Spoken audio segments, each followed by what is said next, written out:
do at Wired magazine in the UK is that we chart innovation in every field and what's happening right now. What's happening right now is far more interesting, I think, than what could possibly happen in 15 or 20 years' time. No one really knows that. People say they do, but no one really knows what's happening in 15, 20 years' time. But the thing is, the present is so interesting, and what actually is happening right now is so cool. It's what we live and breathe on Wired. We're talking about the future as it happens. So we're talking about the development of artificial intelligence and how it is being used in business and technology today, and maybe in the next couple of years, but not in sort of 5 or 10 years' time, because that's already, super interesting.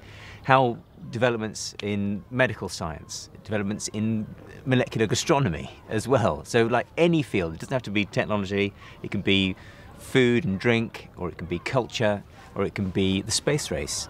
But it's all the stuff that's happening right now that is moving frontiers, basically pushing us forward as a society, as a race.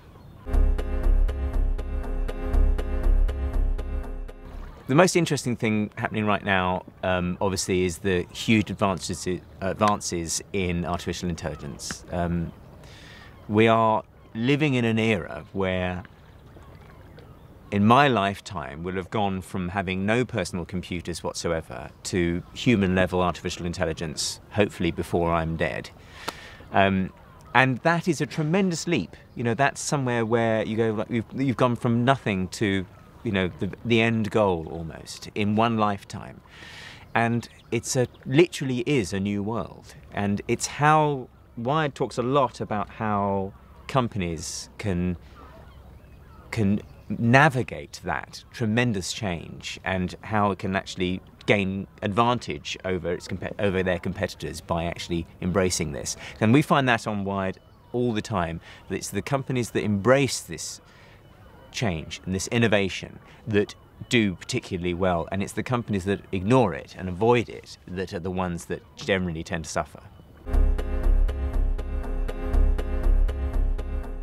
We need to learn how to use it. With advanced technology comes a great deal of responsibility. The ethics of artificial intelligence is something that we have tremendous debate about at the moment in the technical world. How you instill, ethics into AI is still very much up for debate, and it's one of those areas where people are naturally concerned about. With autonomous vehicles, for example, would you want to have a level of ethics involved in the decision-making capability of your driverless car? Or will it be completely dispassionate? This is something that needs to be discussed, and people are trying to work out the best way to do this. Instilling human values into technology, it's what we are doing is creating a new frontier of technology, and everybody is learning as they go.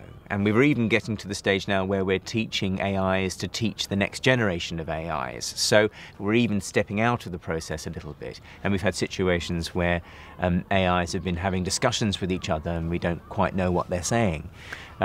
So we are in an experimental and, a very, very sort of we're an experimental and a very sort of nascent world. We're emerging into this new world of AI. And everyone's just trying to do the best they can. But with that comes a great deal of corporate responsibility. Security is an interesting prospect because people do want security. However, if you offer them convenience over security, they often take it, even though they would say they wouldn't. So, for example, would you say that you would give up your financial passwords to a third-party app? If you just ask someone that, they say, no, I won't give my banking passwords to it. But then if you say, this app will be able to manage your finances for you, all you need to do is put in your password. The amount of people that download that app and put those passwords in there is because if you ask them the cold question, they'll say no, but then if you say, oh, this thing will improve your life, then they'll do it anyway. So what people say and what people do are very different things, we've found.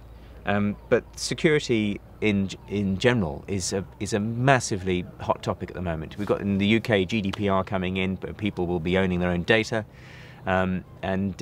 These sorts of levels of security and data ownership is something that we're just realising that's, you know, the implications of just now, with the rise of fake news, a rise of phishing scams, scraping data, companies getting data that we didn't know they had, and, you know, grey profiles, you know, profiles of people that never even been on platforms and they still have you know, data on us. So it's the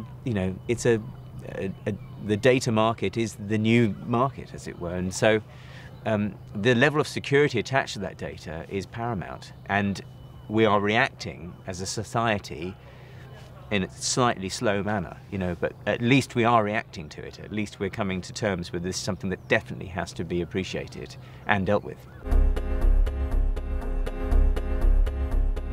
For companies using, with a tremendous access to people's personal data,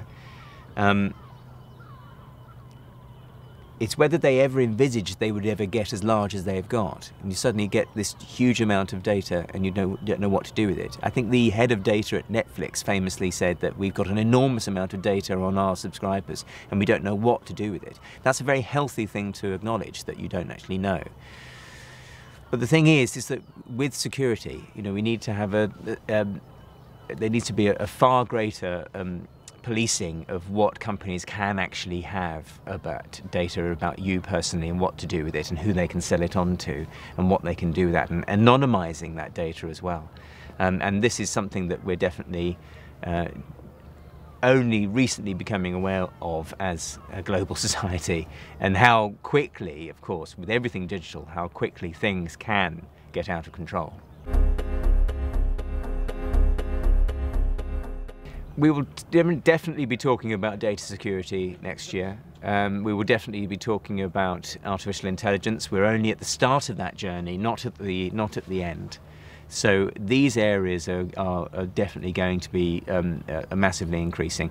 Voice interaction, voice interface will be only increasing, and the Internet of Things, of course. The Internet of Things is just basically the Internet. It is not it is basically the next phase of the Internet. But as the consumer IoT increases and we finally get to a stage where there is a standardization of the language of how consumer devices talk to each other, we might start to be getting this home of the future that we've all been promised a long time ago.